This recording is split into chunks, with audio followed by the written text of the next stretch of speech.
mid to late career transitions with a renewed sense of purpose and fulfillment for the next phase of your career and life, regardless of your age. Now, here's your host, Lisa Downs.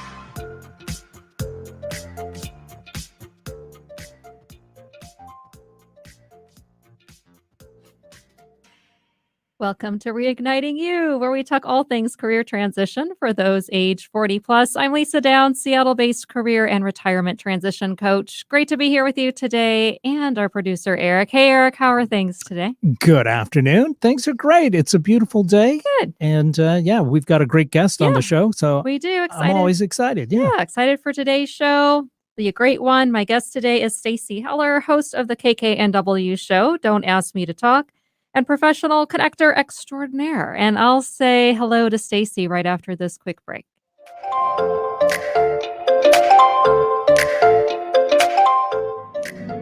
Are you feeling challenged or frustrated without a plan for what's next in your career and life? Are you seeing writings on the wall for needing to make a mid to late career change and don't know how or what to do? Coach Lisa Downs of New Aspect Coaching can guide you to what's next, providing a fresh perspective and supporting you to create a clear and compelling vision for your future and a plan to move forward. Call Lisa at 425-216-3015. That's 425-216-3015. New Aspect Coaching, fresh perspectives for your career.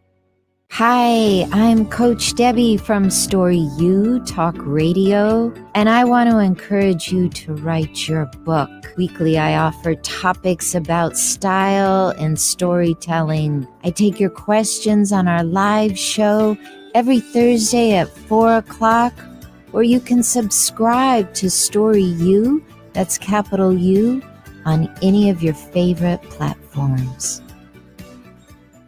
Alternative Talk 1150, talk radio for the body, mind, and soul.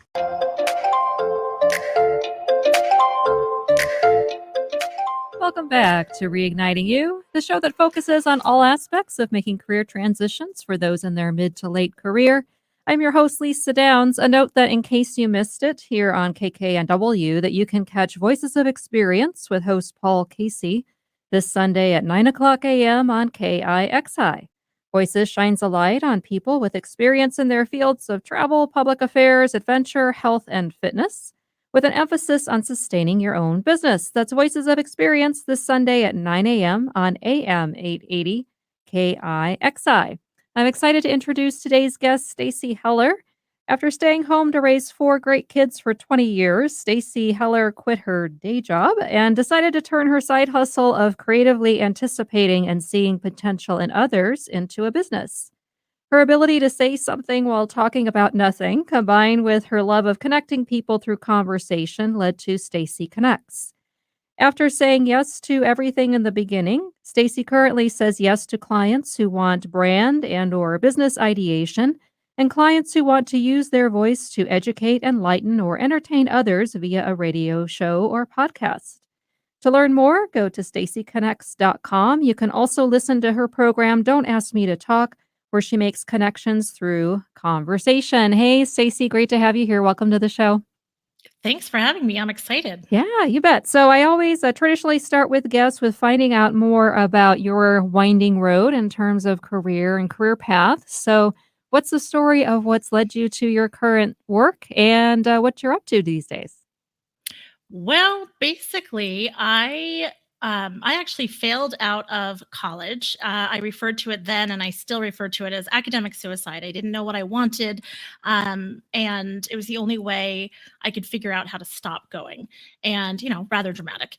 And I ended up getting married really young and having these 4 great kids. And probably the wisest moment that I've had in my life to date was when my husband and I were talking about taking that next step. I said, look, I'm okay with getting married as long as you're okay with me growing up within our marriage. And, and I meant that on a professional level. The fact that I had never really had a career. It had always been a job. And I knew that I had a lot to offer. I just didn't know what it was going to be yet.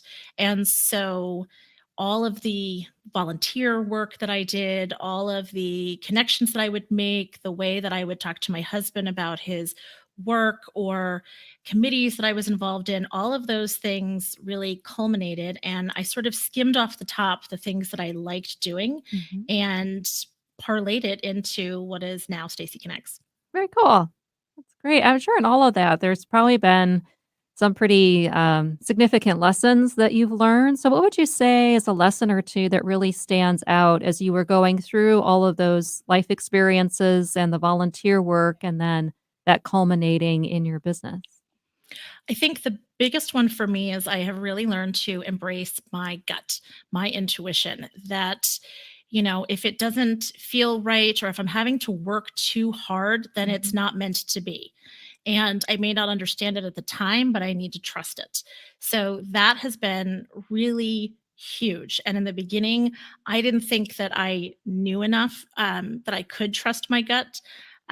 So that was a big thing. I think the other thing that I realized is really going back to who I was when I was a little kid and exploring what's the thing. I talk about this all the time. What's the thing that makes your tail wag? Mm. And, really keeping it simple and figuring out what makes sense. And then lastly, it's really listening to what I like to do. I had a cookie business for a while that I did on the side, and I decided that's it. I'm done. I'm not doing it anymore. And everyone was shocked. And I realized that just because you're good at something, it doesn't mean that you have to do it Yeah. professionally. Yeah, I think that's such an important lesson. I learned that over the years too when I was finding myself in all these corporate roles where I was doing so much project management work that the tedium of that and the detail oriented nature of that was just a drain, and had to get out of that. So I get that for sure. And just Mhm. to follow up with that, when it comes to trusting your gut, so trusting your intuition, is that something that has always come naturally to you, or is that something that you've had to hone and develop over time? So I think both. As I look back, I was a very wise old soul as a kid. I always saw what was going on between the lines. I understood there were sort of greater currents happening in relationships or dialogues or situations. And then I think what happens is we get told when we're young, you're young, you don't know what you're talking about. We get I've coined the phrase mom excused. Our parents make excuses for things and why that's not so or whatever. And so it almost gets sort of beat out of us. Um, and then I started bringing that back again and started really trusting it. And it's like any other muscle, you need to exercise it. And once you do start exercising it, then you can really call upon it. Yeah, excellent. And what would you say in the journey that you've had so far? What would you say are things that have been particularly helpful to you in terms of, whether it was people who supported you or actions that you took or specific decisions that you've consciously made? Well, obviously, my husband being super supportive. He's 7 years older. He was very much more established in his career. I married at 22. He was 29. He already had figured out some of these things and had gone through that fledgling stage. So, the fact that he understood what I was saying to him when we were talking about, getting married, and he made good on that.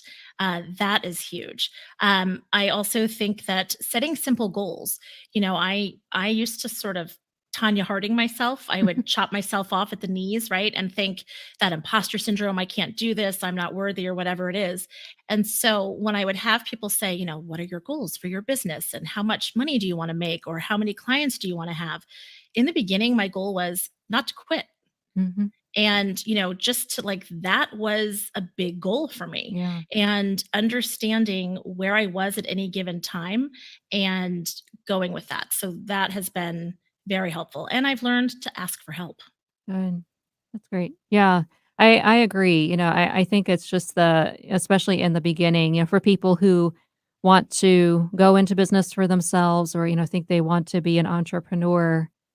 That's one of those things that it's like, regardless of what you hear from other people and other messages and is to really trust that where you are today is okay and that the goal you have today is perfectly fine. I think sometimes we get ourselves overextended or freaked out Mhm. because we think we have to be at a certain juncture at a certain time compared to other people. Or, oh, this person over here is doing this and look where they are and I'm not there yet. And now I have to have six Right. goals. Yeah. Well, and I found that, I would hear from people as they were starting their business, well, do you have your contract set? And do you have, your this and your that? And, I'm like, No, I Yeah. don't. And I realized that if I was going to have those things in place, then that is not the kind of clients that I want to work with. It's going to look a little bit different with me, and that's okay. Mhm. I would go to my husband for some career advice with my business, and he works at Microsoft. He'd give me, the Microsoft solution, Right. and not one solution fits everybody. And so for me, my solutions may be simple, or somebody could say rudimentary, but they're authentic to me and my Mhm. process.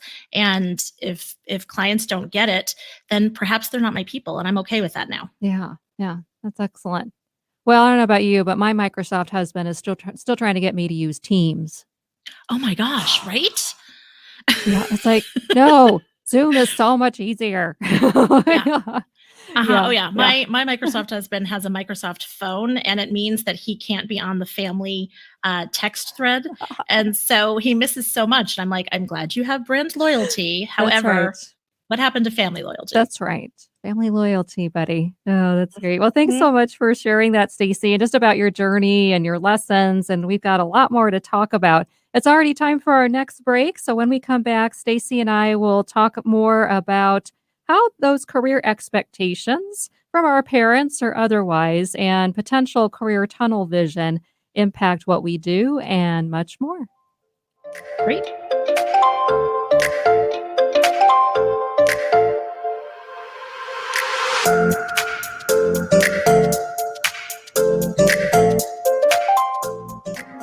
Hi, I'm Lisa Downs, career and retirement transition coach and host of Reigniting You on KKNW. I guide age 40 plus professionals to gain clarity, a renewed sense of purpose, and a career transition plan within 90 days so you can lead a fulfilling life regardless of your age. No longer does change have to mean riding off into the proverbial sunset. Let's talk about what your next phase of life can look like. Visit yournewaspect.com or call me at 425 216 3015. That's 425 216 3015. New Aspect Coaching. Fresh perspectives for your career. This is Rob Bass, and I want you to tune in to Don't Ask Me to Talk with Stacey Heller, the show that brings joy from pain, sunshine where it rains. Don't Ask Me to Talk with Stacey Heller. And that's coming from me, Mr. It Takes Two, Rob Bass. Tune in. Do what Rob Bass says. Take a listen to Don't Ask Me to Talk with Stacey Heller. That's me, Tuesdays from 3 to 4 on KKNW. To find out more information, check out my website, staceyconnects.com, or text DAMTT to 55678.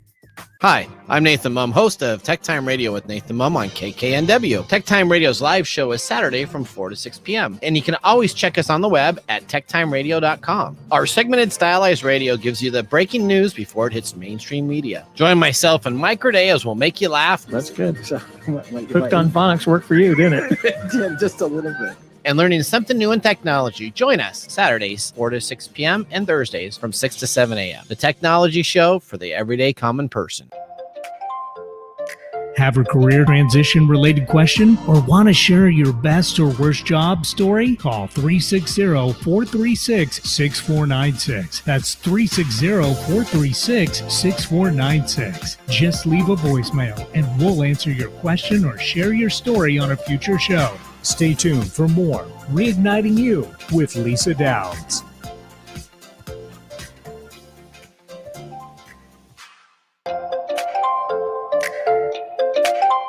Welcome back to Reigniting You, the show that discusses timely issues and topics about career transitions for Gen Xers and Boomers. I'm Lisa Downs. A reminder that if you'd like to get in touch, you can head on over to my website, yournewaspect.com.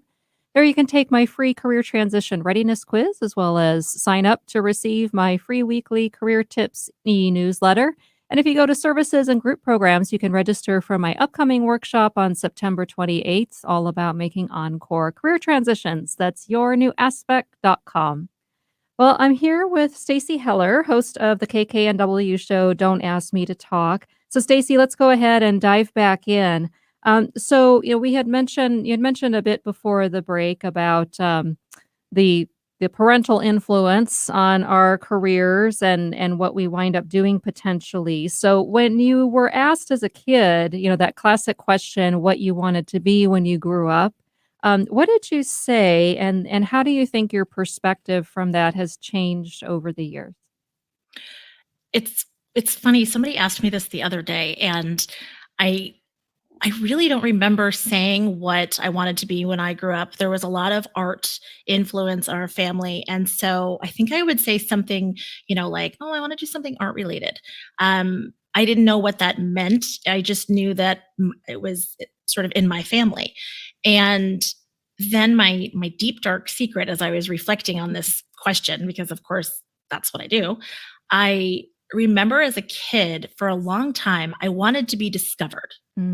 I wanted to be standing on a street corner and somebody discovered me, and not, to be a fashion model or something. I'm short. I'm not that stature, the whole thing. And to me, that was an interesting thing to reflect on, that I wanted somebody, an outsider, to see something inside of me. It's like I didn't know how to figure it out for myself, and I wanted someone else to see it for me. That's interesting. And have you thought about kind of where that comes from? So that desire to be noticed, to be seen? Well, I think that it's not surprising. I mean, my show is Don't Ask Me to Talk, right? And I think about when I was a kid, I worked in theater, and I was always like on the stage production. I was behind the scenes. I didn't have the confidence to be in front of things. And in reflecting on that, I realized it's because I don't know how to be anyone other than myself.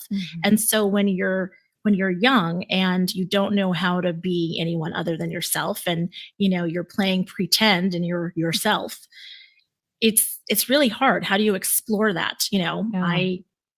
That was a tricky thing. And my mom just always told me that I talked a lot. Yeah. I think that's really powerful, though. I just, to have those realizations, and kind of leads into my next question of how do you think, whether it's societal or other family impacts or pressures, affect our career choices and our decisions, all those shoulds in our lives? Oh my gosh, we all should all over ourselves We all do. the time. Yeah. And, I grew up on the East Coast, and, I feel like it seems like there's a lot more, traditional ties that happen on the East Coast. And especially getting married so young, it was more of a throwback to my parents' generation than my own generation, where my friends were getting married in their late 20s, maybe their 30s. And I was, getting married at 22 and having my first child at 25. So that was really hard, because in my parents' generation, I was doing exactly what I should. And that was the normal course of things. And I knew that it wasn't right for me, that I was going to have to stretch my legs at some point and figure it out. And I was just sort of treading water, waiting for what felt right. And I had a lot of growing up to do while I was raising my own kids.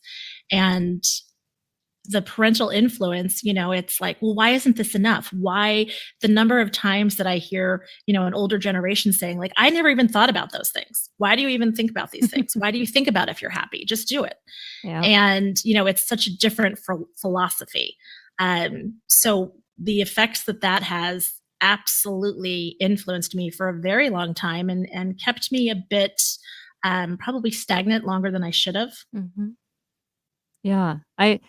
It is amazing to me, that influence, and I think back to my own, experience too growing up, and I had a very forceful mother, and, with her, it was I was supposed to grow up to be the next Katie Couric and marry, some rich guy Oh my or some gosh, our mother should bowl. and then support her, in the style to which she would have liked to have been accustomed.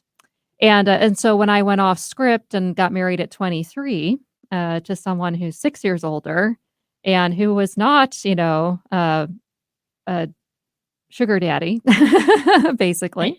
You married for love. I married for love, and, I went off script, right? I went off blueprint, and that caused all sorts of uproar and all sorts of issues, and so I think we have a lot in common from that standpoint, and I'm Mhm. also curious what you think people can do to minimize those shoulds in their lives, so when they're contemplating a career change but also knowing that, we have to make an income too.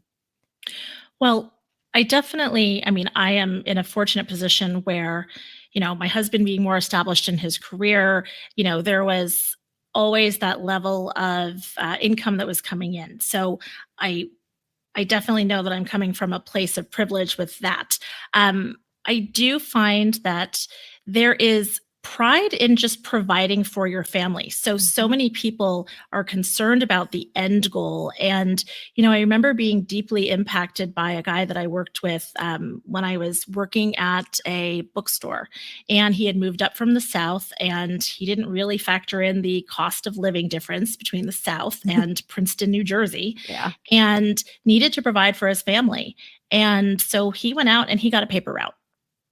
And, he was a grown man and it gave him exactly what he needed to provide for his family.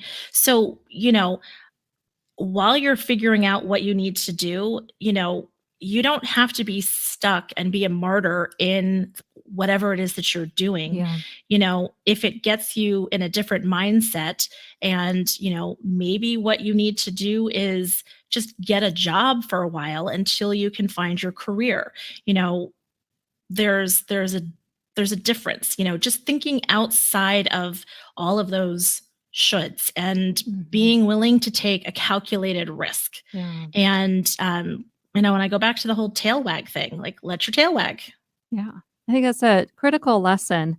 And the, taking those calculated or, smart risks, I think is so important to help people make progress and get down that road that, wags their tail and, start to get closer to that. And how do you think those who are seeking a different career, how can they kind of broaden their thinking in terms of what's possible for them? So, kind of thinking about expanding that box that sometimes Mhm. we can put ourselves into. So it's funny, I just talked about this on my show yesterday. Um, I realized I'm 51 now, and when you're raising your kids, they talk about the 0 to 3 or 0 to 5 years being so instrumental in the life of, an infant, toddler, whatever. It's where they learn their language and it's where they learn to walk, and it's the time that they're learning all of these important developmental steps. So fast forward to 50, and I'm realizing that I get to hit reset, that Mhm. I've already mastered the basics of how to do those things, but now I get to learn maybe another language, or I get to see what my body is capable of. I've mastered how to walk and run, but now how do I want to move it with more purpose? Mhm. That curiosity that we learn from 0 to 3, it can come back at 50 and be curious. Like, okay, you've mastered the basics. Now it's time to really see what you have the potential to do. Mhm. Yeah. I agree. I think it's a wonderful time, and I'm just a year ahead of you, as I'm 52, and I think it's a wonderful time to do that and to think, okay, what you know, it is okay to dream, and at the same time, how can I take actionable steps toward what I do really want, and in a way where I am thinking about possibilities and not confining myself quite so much that it doesn't have to be all or nothing, right? And it can Mhm. be that calculated risk and take those steps that will incrementally help me get there. So thanks so much for that. And then final question is, so how can people find you if they would like to get in touch?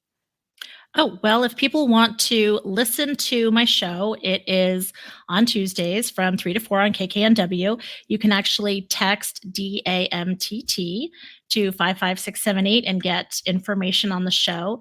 You can also go to staceyconnects.com and connect with me there. And you can find me on social media. On Instagram, I have both the DAMT show, DAMTT show, and Stacey Connects. So I would love to connect with people. That's what I do. Excellent. Cool. Well, thank you so much, Stacey. I really appreciate it, you. and I hope this was fun. Oh my gosh, are you kidding? Don't ask Yeah. me to talk. I love it. Excellent. Well, we really appreciate your being here and sharing your insights and your tips and your perspectives. Really great. So thanks again. Thank you. Yeah, you bet. And it's time now for my reignition recommendation. So that is your weekly tip, regardless of where you at with your career transition and regardless of your age. So today actually is something called National Online Learning Day. Who knew? And so National Online Learning Day. So in honor of that, my tip for you is to take an online course or attend a webinar or workshop, something that will expand your skill set and help you gain new insight and a bit of learning. There are all sorts of free options for that, as well as subscription options, but you don't have to spend a lot of money to get some learning to boost your skills. So consider what is an online course or a skill you'd like to expand in honor of National Online Learning Day, and go for it and check it out. It's only by gaining new insight that we can change our belief and our behavior that will then get us a different result. So take advantage of that, scope out what's out there, and get learning. And a reminder that if you'd like to get in touch, you can head on over to my website, yournewaspect.com. There you can take my free career transition readiness quiz, sign up to receive my weekly career tips. And if you go to services and group programs, you can sign up to take my upcoming workshop on September 28th, all about making encore career transitions. So Eric, thanks for your support today, as always. So what did you take away from our time with Stacey today? It's never too late to reinvent yourself. That's right. Yeah, Never this too could be late. an exciting time midlife rather than being a bummer of a time, really. Right. Yeah, it's all what you make it. It is. The world is what you make it. I think that was a song a few years back. But yeah, absolutely. Never too late to make a change. Never too late to make some adjustments and to reassess where you're at. Well, join us next week when it's time once again for our monthly Best Job, Worst Job, First Job episode. To submit a story for me to share on the air, you can email me at reignitingyou@gmail.com or leave a voicemail over audio at 360-436-6496. Thanks for listening, and we'll talk to you next time on Reigniting You.